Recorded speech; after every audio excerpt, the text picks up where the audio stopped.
오늘 말씀은 창세기 6장 13절에서 16절 말씀입니다. 하나님이 노아에게 이르시되 모든 혈육 있는 자의 포악함이 땅에 가득하므로 그 끝날이 내 앞에 이르렀으니 내가 그들을 땅과 함께 멸하리라. 너는 고페르나무로 너를 위하여 방주를 만들되 그 안에 칸들을 막고 역청을 그 안팎에 칠하라. 내가 만들 방주는 이러하니 그 길이는 300규빗, 너비는 50규빗, 높이는 30규빗이라.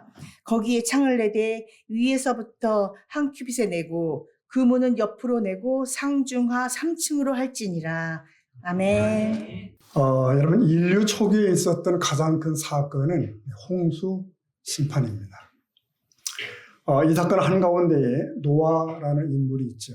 그래서 우리는 이 사건을 노아의 홍수 심판 이렇게 보통 부릅니다. 역사로 치면 아주 오래전의 일입니다. 그러나 이것이 단지 옛 이야기로 끝나지 않는 것은 훗날에 오신 예수님께서 실제로 그 사건을 또 그리고 노아를 언급하셨기 때문입니다. 네, 그래서일까요? 노아 홍수를 아주 흥미진진하게 리얼하게 영화로 만드는 일들이 지금 계속되고 있습니다. 뿐만 아니라 창조론을 연구하는 학자들은 노아 홍수의 사건을 과학적으로 뒷받침하기에 여념이 없습니다. 자, 이 아침에 우리도 다시 한번 노아의 시대로 돌아가서 우리에게 오늘 허락하시는 영적인 교훈을 찾아보려고 합니다. 아담이 범죄하고 에덴을 떠난 후에 그 후손들에게는 죄가 전염병처럼 번져갔습니다. 드디어 사람들의 죄는 최악의 상태에 이르게 됩니다. 하나님은 더 이상 묵과할 수가 없게 됩니다. 세상에 죄가 차고 넘치는 걸 보시고 깊은 한탄을 하십니다. 급기야 하나님은 홍수로 세상을 심판하기로 결정을 하십니다. 하나님께서는 기다렸지만 사람들은 하나님께로 돌아오지 않았습니다. 이제 남은 것은 심판과 그리고 죽음뿐이에요. 그러나 이 심판은 세상을 끝내버리자는 것이 아니었습니다. 본래의 아름다운 그 세상을 회복하자는 것입니다. 회복을 위한 심판입니다. 하나님의 그런 기대가 어떻게 가능할까? 네, 그 어두운 시대의 한가운데에 의인이 있었기 때문입니다. 마치 제 표현으로 얘기하면 종자 씨앗 같은 존재가 있었다라고 볼 수 있겠습니다. 하나님은 노아와 그 가족을 구원키로 하셨습니다. 그래서 그들은 새로운 인류의 시조가 되어야 하는 것이죠. 자, 그러면 당시 상황은 어땠을까요? 정말 인류 모두를 멸절하셔야 될 만큼 심각했는가? 네, 성경에는 하나님께서 그 인간의 죄가 세상에 차고 넘치기 때문에 심판을 하신다는 말씀이 창세기 6장에서 반복됩니다. 7절, 11절, 그리고 11절, 더 뒤로 가서 13, 17절, 하여튼 5번이나 이 내용들이 반복이 되는 거예요. 11절에 하나님 앞에라는 표현, 예컨대 12절에는 하나님이 보신즉 이런 표현, 13절에 가면 끝날이 내 앞에 이르렀다는 등등 이런 말들은 더 이상은 기다릴 수 없다고 하시는 하나님의 마음이 드러나는 본문이에요. 자, 인간이 파멸당할 때 땅에 있는 생명체들, 즉 모든 동물도 함께 죽게 됩니다. 인간의 부패는 땅과 자연계의 저주를 가져온 것입니다. 여러분 보십시오. 이 땅에 지진과 홍수가 나고 오존층이 뚫려서 어려움을 겪는 이 이유는 땅이 저주를 받았기 때문입니다. 땅이 파괴되는 것은 인간의 죄의 결과예요. 여러분, 세술은 세부대라는 말이 있잖아요. 누더기는 아무리 고쳐도 누더기입니다. 쓰레기는 버려야 됩니다. 이것이 심판입니다. 과거의 미련을 갖지 말아야 됩니다. 새 옷을 입으려면 헌옷을 버려야 되겠죠. 헌옷이 아깝다고 해서 헌옷 위에 새 옷을 껴입을 수는 없는 노릇입니다. 이것이 홍수 심판을 결정한 하나님의 마음이라고 생각합니다. 심판은 다시 시작할 수 있는 유일한 방법이었어요. 심판의 목적은 멸망시킴이 아니라 구원하십니다. 하나님께서는 심판 중에도 구원의 계획을 세우시고 한 사람을 택하셨습니다. 그 사람이 바로 노아죠. 노아. 하나님은 노아를 통해서 새롭게 시작하시고자 하는 겁니다. 그래서 노아에게 특명을 내리십니다. 너는 배를 만들어라. 방주를 지어라. 이 물로 심판하는 중에 죽음을 피하게 하시는 하나님의 배려입니다. 성경은 노아 시대에 물 심판이 있었듯이 장래에는 불의 심판이 있으리라고 예고하십니다. 세상은 영원하지 않습니다. 우리가 저지른 죄악에 대한 심판이 반드시 있습니다. 어느 날 역사의 심판의 날이 올 것이에요. 역사의 심판과 더불어 개인의 심판이 오는 것입니다. 사람이 한 번 죽는 것은 정해진 일이죠. 그 후에는 심판이 있습니다. 그렇습니다. 심판은 반드시 오는 거예요. 그리고 하나님은 택한 사람과 나라를 위해서 새하늘과 새 땅을 예비하십니다. 자, 8절을 보겠습니다. 6장 8절 읽어볼까요? 시작. 그러나 노아는 네. 자, 노아에 대한 성경의 첫 번째 설명이 이겁니다. 하나님께 은혜를 입었더라. 여러분, 노아가 뭐 똑똑하다거나 죄를 짓지 않았다는 것이 중요한 게 아니에요. 하나님의 은혜를 입는 것이 중요합니다. 여기서 우리는 알게 되는 거죠. 하나님의 강권적 사랑이 없다면 구원 얻을 자가 아무도 없다는 것을. 또한 그 같은 사랑에 대한 인간의 적극적 반응도 필요함을 확인할 수 있습니다. 우리 모두 은혜를 받은 자가 되기를 축복합니다. 여러분이 은혜를 받았기 때문에 이 자리에 오셔서 예배를 드리고 있는 거죠. 우리에게는 그 은혜가 정말 필요해요. 여러분, 은혜는 특혜다라는 말이 있습니다. 한번 따라 하실까요? 은혜는 특혜다. 은혜는 특혜다. 그러니까 특별한 혜택이라는 것이죠. 하나님은 우리가 죄를 많이 지었지만 죄 없는 것처럼 간주하신다. 별 볼 일 없는 사람이지만 특별한 사람으로 인정해 주심. 이게 은혜입니다. 우리는 하나님의 자녀될 만한 자격이 없는 사람들이에요. 하나 하나님의 아들로 삼아주셨고 천국에 갈 수 있도록 길을 열어주셨습니다. 정말 은혜입니다. 정말 은혜입니다.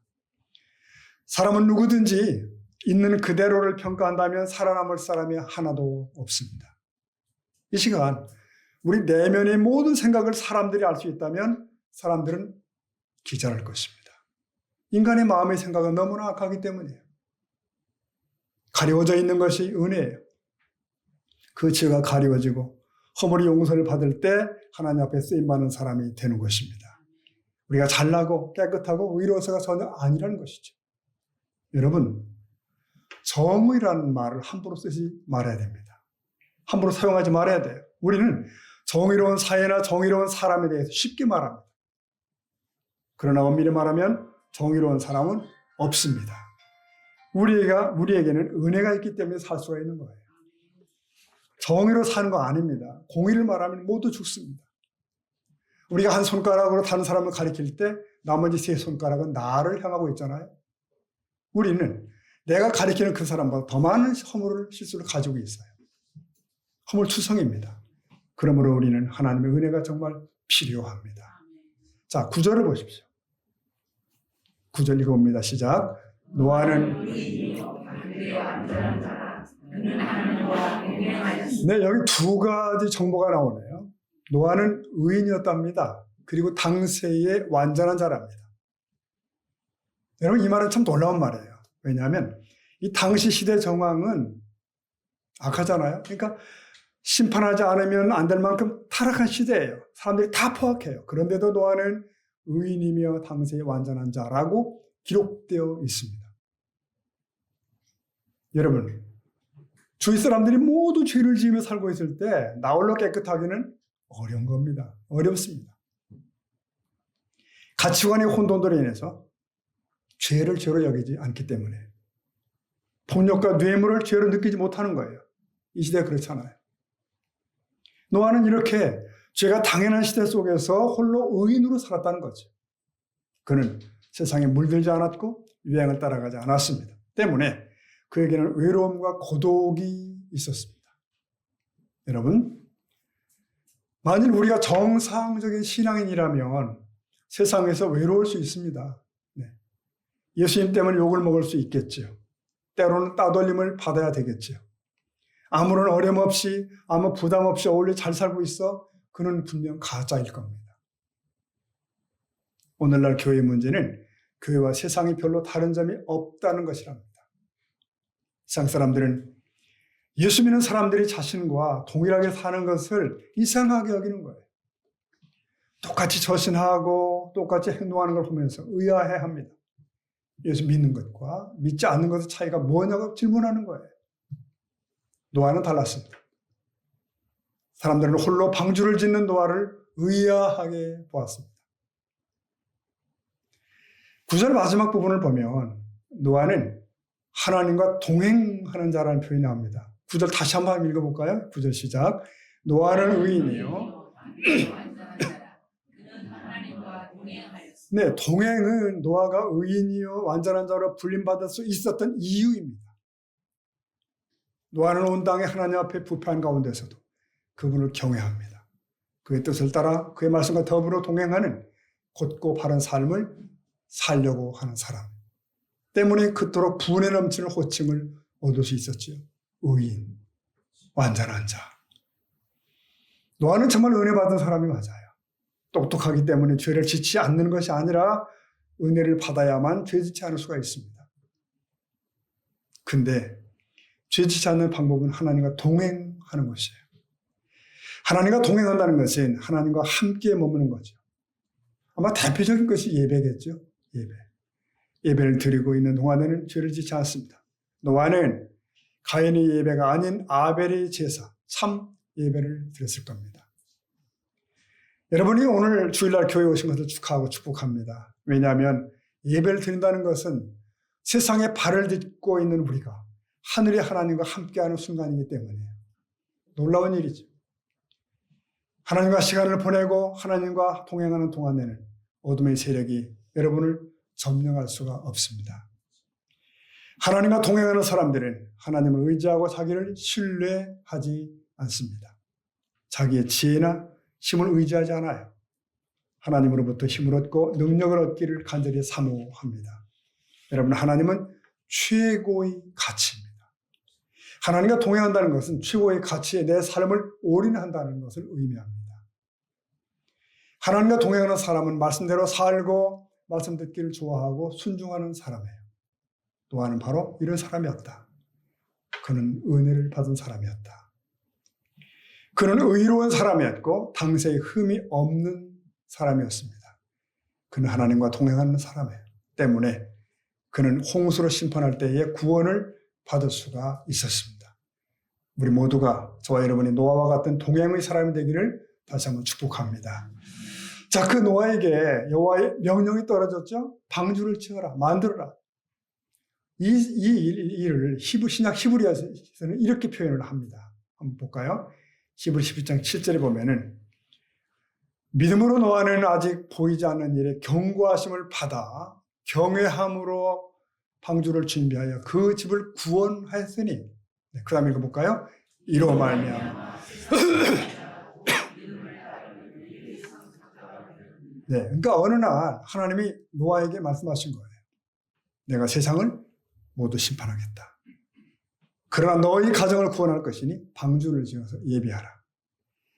하나님의 말씀을 들은 노아는 120년 동안이나 방주를 지었어요. 이 무슨 바닷가의 조선소에서 한 게 아니고요. 산 중턱에서 한 일이에요. 그러니 노아가 방주를 짓는 동안 얼마나 많은 회의와 갈등이 있었을까? 주변 사람들로부터 많은 비난을 받았을까? 추측한데 노아가 방주를 짓는데 동의한 사람은 한 사람도 없었습니다. 왜냐하면 노아의 방주에 가족 외에는 들어간 사람이 한 사람도 없기 때문에 관심도 없었습니다. 그래서 이 상황을 예수님이 이렇게 표현을 하십니다. 누가복음 가보면 17장 27절입니다. 읽어봅니다. 시작. 노아가 방주에 들어가다.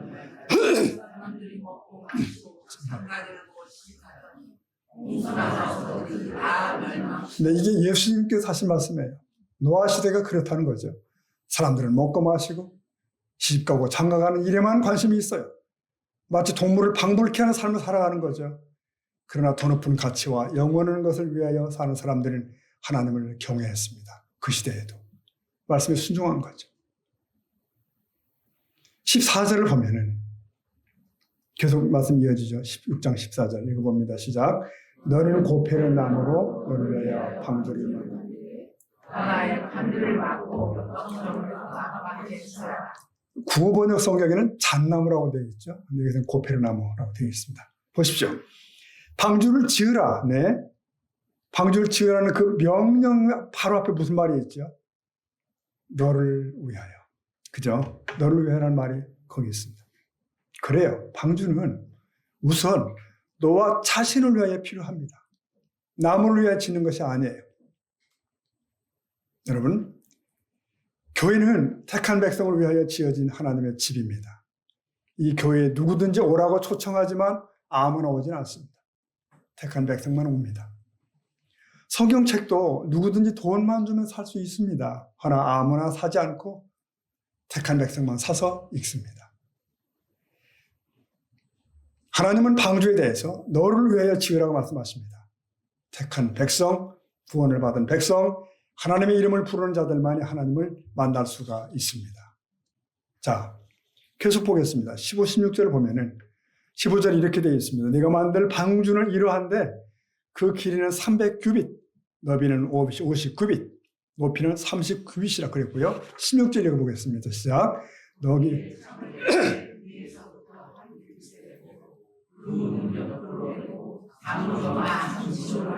이걸 잘 살펴보면 하나님은 방주를 지으라고 하실 때에 방주의 설계도를 주신 거예요. 아주 세밀하게 되어 있습니다. 근데 만약 이렇게 설명하지 않으시고 그저 너 방주를 지어 라고 하셨다면 어떻게 됐을까요? 노아는 세상에서 보는 배들의 모습처럼 모양처럼 본대로 그렇게 지었을 거예요. 그러나 그런 배 가지고는 안 됩니다. 홍수 심판을 견딜 수가 없는 겁니다. 그래서 하나님은 노아가 세상에서 한 번도 본 일이 없는 이상한 배를 지으라고 말씀하시는 거예요. 꼼꼼히 알려주셨습니다. 여러분, 이스라엘 백성이 광야에 있을 때도 그랬어요. 하나님이 모세를 불러서 성막을 만들라고 하시잖아요. 그러면서 성막의 모형을 아주 치밀하게 가르쳐 주십니다. 이때 모세는 자기 멋대로 마음대로 성막을 만들지 않았고요. 하나님이 가르쳐 주신 그대로 지켜야 됩니다. 이게 참 중요합니다. 네, 이게 중요합니다. 왜요? 하나님의 일은 하나님의 방법대로 해야 하기 때문에 그렇습니다. 자칫 우리가 교회에 봉사하면서도 자기 마음대로 하려는 욕심이 있을 때도 있습니다. 근데 그것은 하나님의 일이 아니라 사람의 일이 되죠. 우리 교인들은 각기 다른 직업이 있잖아요. 각기 다른 패턴의 삶을 살잖아요. 그런데 예를 들면 군인은 군대식으로 하자. 의사는 병원식으로. 사장님은 회사식으로 교회를 섬기려 한다면 어떻게 될까요? 문제가 생기겠죠. 그것은 올바른 봉사가 아닐 겁니다. 네, 하나님이 가르쳐 주신 식양 그대로 행하는 것이 교회의 일인 줄로 믿습니다. 그러면 하나님이 노아에게 가르쳐 주신 방주의 크기와 양식은 어떤가? 세상에서는 전혀 본 일이 없는 배입니다. 그러나 노아는 그대로 따라갑니다. 경험과 상식에 맞지 않아요. 그래도 하나님이 시키신 대로 하기로 했습니다. 말씀이 시키는 대로 따라가는 것이 최선입니다. 그리고 순종입니다. 자, 16절을 보면은 그 큰 방주에 창문이 몇 개쯤 있는지 아십니까? 10개요? 20개요? 단 하나입니다. 하나. 그 하나의 창은 공기와 햇빛이 들어오도록 하기 위한 최소한의 그것이에요. 그러니까 밖을 보라는 것이 아닙니다. 이건 밖을 보지 않도록 차라리 보지 못하도록 하시는 하나님의 계획이에요. 방주 생활은 비가 내리기 시작하면서 방주에서 나올 때까지 1년여 동안 계속됩니다. 1년이나 그들은 방주 안에서만 살아야 되는 거예요. 밖으로 나오면 죽기 때문에. 자, 성도 여러분, 이것이 그리스도인의 삶입니다. 방주 안에 들어가는 것은 답답한 일 같아요. 그러나 만일 측면에 창문들이 있어서 밖을 보았다면 그들은 절망했을 겁니다.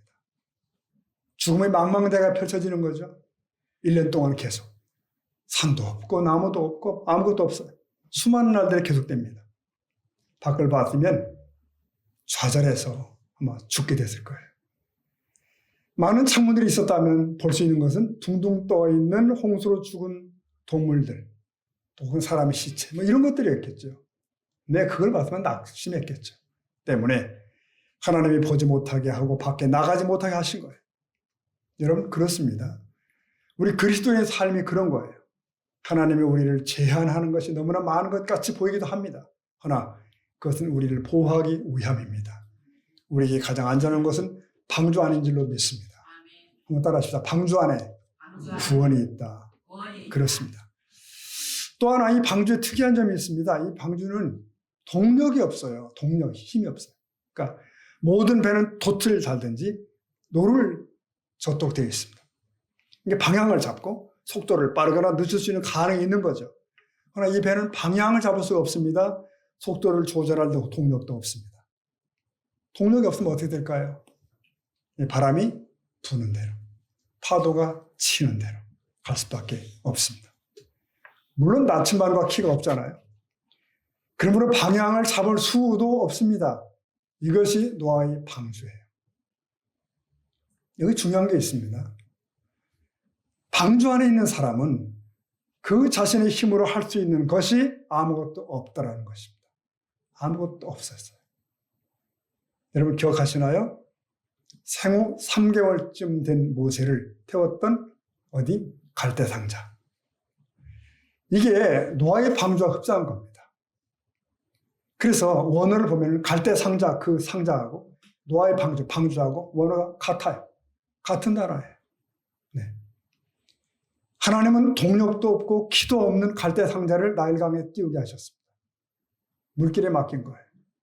그런데 그 상자는 애굽의 공주의 눈앞에 도착하게 되죠. 정확한 시간, 정확한 장소. 우리 인생은 방주 안에 있는 것과도 같습니다. 방주 안에서 우리가 할 일은 하나입니다. 하나님을 신뢰하는 것입니다. 그 외에는 사실 없어요. 하나님을 신뢰하는 것. 그래서 온전히 하나님을 믿으면 평안이 있는 줄로 믿습니다. 하나님을 믿지 않으면 불안해요. 걱정과 근심과 고통밖에 없는 거죠. 그러나 우리는 믿습니다. 이 배를 항해하는 분이 하나님이라는 사실을. 이 사실 여러분 믿으십시오. 아멘. 믿으셔야 됩니다. 광야의 이스라엘 백성도 그랬거든요. 집도 없이 뜨거운 태양과 밤의 차가운 기후를 맞으면서 40여 년을 지내잖아요. 광야의 40년의 삶과 노아의 방주 안의 삶은 어떤 면에서 흡사해요. 그것은 오늘을 살고 있는 우리 그리스도인의 삶과도 흡사합니다. 세상에서 그리스도인이 산다는 것은 이 원리와 참 동일합니다. 힘들지만 믿음의 사람들은 그래서 할렐루야를 외치며 그렇게 기쁘게 살아가는 거예요. 보이지 않고 들리지 않지만 보이고 들리는 것처럼 삽니다. 믿음은 그런 것입니다. 아무것도 없지만 있는 것과 같이 살아가요. 이것이 광야 생활의 기적입니다. 이것이 노아의 방주 안의 삶의 기적이에요. 여러분, 우리 성도들의 삶에는 우리가 미처 느끼지 못하지만 크고 작은 기적들이 이어지는 줄로 믿습니다. 사실 먹을 것이 없을 때 하나님은 비처럼 만나를 공급하시잖아요. 물이 없을 때 바위를 쳐서 물을 냈습니다. 원수들이 쳐들어올 때는 기도로 이기게 하셔요. 죄를 지었을 때는 성막을 주시죠. 갈 길을 잃었을 때는 불기둥과 구름 기둥을 주십니다. 그래서 광야의 삶을 기적같이 살게 하셨습니다. 이것이 우리의 삶이며 이스라엘의 삶이며 그리스도인의 삶입니다. 우리는 늘 걱정이 많습니다. 네, 염려가 많아요. 병이 들고 사업이 망하고 나라가 망한 것 같기도 같습니다. 하나 두려워하지 마십시다. 특히 나라가 참 혼란스럽습니다. 방향을 잃은 것 같습니다. 하나 여러분의 동력이 되시고 방향이 되시는 하나님이 이 나라도 지켜줄 줄로 믿습니다. 아멘. 믿고 기도하는 겁니다. 주께서 보호하실 겁니다. 자, 다시 홍수 심판을 한 번 더 돌아보면은 홍수가 닥친 지 1년이 지나가는 거예요. 같습니다. 드디어 비는 그쳤고 물은 마르고 태양은 빛나기 시작합니다. 방주 안에 있었던 8 식구는 밖으로 나오게 되는 거예요. 상상해 보십시오. 얼마나 장엄한지. 그뿐인가요? 방주 안에 들어가서 수많은 동물들이 모두 살아서 방주 밖으로 나오는 겁니다. 이 숫자로 하면 엄청나지 않을까요? 지금 지구상에 존재하는 동물이 약 17만 5천 종인가요? 그렇다고 합니다. 그러니까 어떤 이가 그런 질문을 한 거 봤습니다. 그러면 그 많은 동물들이 방주 안에서 1년 동안 뭐 먹고 살았지? 또 배설물은 어떻게 된 거야? 어떻게 했을까? 또 노아의 8 식구가 이 동물들을 어떻게 관리했을까? 네, 이 역시 이해가 잘 되지 않는 질문입니다. 네. 그러나 답은 있어요. 동물들이 집단적으로 모여 있고 산소가 부족하고 햇빛이 들어오지 않으면 동면에 들어간답니다. 집단 동면. 네. 하나님 모두 재우신 거예요. 그러므로 먹지도 않고 싸지도 않기 때문에 다른 걱정할 필요가 없다. 답을 본 적이 있습니다. 그래요. 여러분, 방주에 관해서도 우리가 알지 못하는 비밀이 참 많은 것 같아요. 놀라운 일이 많습니다. 그러나 분명한 게 있습니다. 동물들은 안전하게, 노아의 8 식구는 행복하게 1년을 보냈다는 것입니다. 무사히, 탈 없이. 자, 성도 여러분, 우리가 이 험한 세상을 어떻게 살아야 할지 생각하면 참 기절할 것만 같습니다. 특히 우리 청년들, 결혼은 누구하고 해야 되는지, 직장은 어떻게 해야 되는지, 나는 어떤 자세로 살아야 되는지 너무나 많은 문제들이 앞에 있어요. 그러나 노아의 방주 속에서 병들어 죽었다는 얘기 없습니다. 굶주려 죽었다는 말 없습니다. 하나님 모두 지켜주셨습니다. 저 여러분도 하나님이 그분의 방법으로 지켜줄 줄로 믿습니다. 자, 18절을 보면은 그러나 너와는 내가 내 언약을 세우리니 너는 내 아들들과 내 아내와 내 며느리들과 함께 그 방주로 들어가고 19절 다 같이 봅시다. 혈육 있는 모든 생물을 생명을 네, 여기서 중요한 단어는 18절 나오는 언약인 것 같습니다. 언약. 하나님은 약속하시는 분입니다. 그리고 그 언약을 지키시는 분이에요. 하나님의 신실하신 분입니다. 그 약속은 한 번도 지켜지지 않은 적이 없습니다. 하나님은 노아의 아들들과 아내와 자부들도 구원하겠다 약속하셨습니다. 그렇게 하셨어요. 여러분, 우리는 이곳에서 구원에 관한 놀라운 사실을 다시 발견하죠. 훗날 신약 사도행전에 똑같은 말씀이 나오잖아요. 주 예수를 믿으라 그리하면 너와 내 집이 구원을 얻으리라. 하나님은 구원받은 자의 그 가족까지 구원해 주신다는 약속들을 던져놓으셨습니다. 그러니까 노아만 구원하지 않고 가족들을 모두 구원해 주시겠다고 약속을 하신 겁니다. 그 하나님은 여러분의 가정도 모두 구원해 주실 것입니다. 포기하지 않고 기도하는 겁니다. 네. 방주는 우리를 위하여 준비되었습니다. 방주는 제한된 곳이지만 복된 곳이에요. 그런데 우리는 영원히 제한된 방주 속에만 있어야 되는 것은 아니에요. 1년만 지나면 무지개를 볼 수 있는 땅으로 다시 나오게 되는 것입니다. 이 광야 같은 세상에서 우리는 영원히 살지 않아요. 홍수 물 위에 떠다니다가 끝나는 거 아닙니다. 그날에 우리는 새하늘과 새 땅에서 영광스럽게 만나게 될 것입니다. 네, 방주의 결론은 승리입니다. 방주의 결론은 승리예요. 자, 말씀을 매듭해 보겠습니다. 노아는 은혜를 입은 사람이에요. 은혜를 받은 사람이에요. 노아는 의로운 사람이었고 완전한 사람이었습니다. 22절을 다시 보시면 이렇게 되어 있습니다. 6장 22절 봅니다. 시작. 노아가 그와 같이 하여 다 준행. 네. 100년 넘게 120년에 걸친 노아의 인내와 믿음과 소망이 응축되어 있는 구절입니다. 장엄하죠. 다 준행했더라. 이 한마디. 다 준행했더라. 이제 방주는 구비되었습니다. 드디어 하나님의 다음 스텝이 시작되는 거예요. 준엄한 심판이 지상에 임박합니다. 노아는 충직한 청지기처럼 방주를 지었습니다.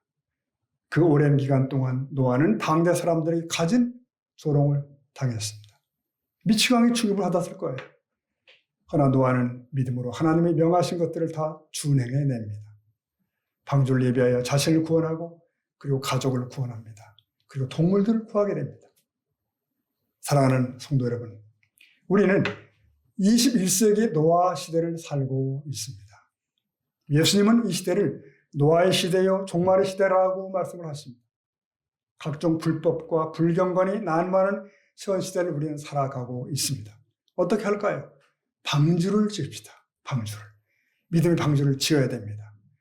그런 우리들이 모이면 믿음의 방주 교회가 되는 것입니다. 그리고 믿음의 방주인 가정이 되는 것입니다. 노아처럼 하나님의 그 말씀대로 순종하며 배를 지으십시다. 저 여러분에게도 이러한 흔들림 없는 순종이 있기를 축복합니다. 그리고 끝내 믿음의 방주를 완성해내는 믿음의 증인들이 되시기를 예수님의 이름으로 축복합니다. 아멘. 함께 우리 기도하시겠습니다.